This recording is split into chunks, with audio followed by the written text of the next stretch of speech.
Hi అండి, అందరు నమస్కారం. నా పేరు కిరణ్. ఇప్పుడు మనం మాట్లాడుతున్న కార్తీక దీపం సీరియల్ సోమవారం నుంచి శనివారం వరకు ఏం జరిగింది అనేసి చాలామంది అయితే అడిగారు. ఇది ప్రేక్షకుల కోసం మాత్రమే చేస్తున్న వీడియో. దీంట్లో మన దీపాన్ని కాపాడేదానికి ఛాన్సెస్ అయితే 99.9% ఒకే ఒక పర్సన్కి ఉన్నాయి. ఆ పర్సన్ ఎవరు అనేసి మాట్లాడదాం. అలాగే మన దాసు గారికి ఏమన్నా వచ్చి నిజం చెప్పే ఛాన్స్ ఉందా, అలాగే జోష్న శౌర్య మధ్య జరిగిన కాన్వర్జేషన్లో శౌర్య ఏం చేయబోతుంది, దానికి తగ్గట్టు గౌతమ్ గురించి నిజం తెలిసే ఛాన్స్ ఉందా, అలాగే మన కార్తీక్ బాబు ఏం చేయబోతున్నారు, అలాగే దీప వారసురాలను నిజం తెలుస్తుందా, ఇన్ని క్వశ్చన్లు ఉన్నాయి కదా మనకి. ఇన్ని క్వశ్చన్లకి ఈ వారం మెయిన్ కీలకంగా మారబోతుంది. ఎందుకంటే సీరియల్ సెకండ్ షెడ్యూల్ అయితే మొదలైంది.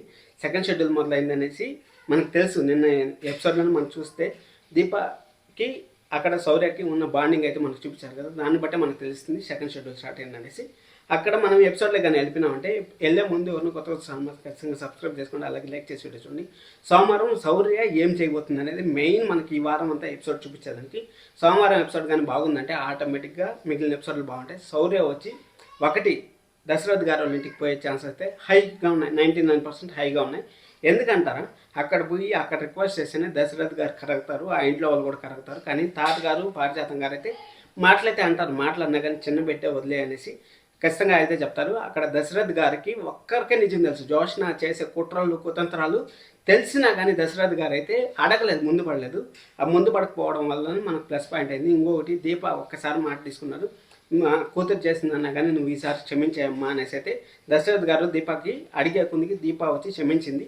ఆ మాట కూడా మనకి దీపా గురించి అయితే ఒక పాజిటివ్నెస్ ఉంది. అక్కడ దశరథ్ గారు కాపాడతారు అనేసి. ఇక్కడ బుధవారం ఎపిసోడ్ నుంచి మంగళవారం లేకపోతే బుధవారం ఎపిసోడ్ నుంచి అయితే మనకు కోర్టు సీన్ అయితే స్టార్ట్ అయ్యే ఛాన్సెస్ ఉంది. అక్కడ కోర్టులో అయితే హోరీగా జరుగుతూ ఉంటుంది.